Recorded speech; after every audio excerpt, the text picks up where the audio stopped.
दररोज विचार केला की चपाती भाजी खातो आपण, तर आज काहीतरी दुपारच्या जेवणाला वेगळं बनवते. तर आज मी दाल खिचडी बनवायला घेतली. आई म्हणली ती दाल खिचडी तूच बनव, तर मी आज दाल खिचडी बनवते. तुम्ही बघू शकता मी मुगाची डाळ आणि तांदूळ अगोदर कुकरला शिजवून घेतले छानपैकी.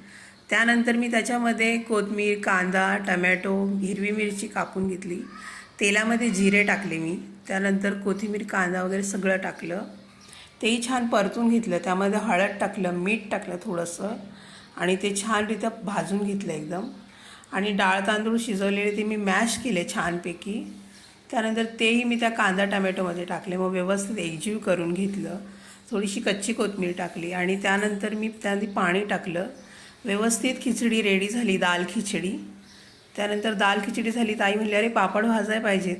मी सुके पापडही भाजले त्याच्यासाठी. तुम्ही बघू शकता. लोणचं घेतलं. सगळ्यांना खिचडी सर्व केली.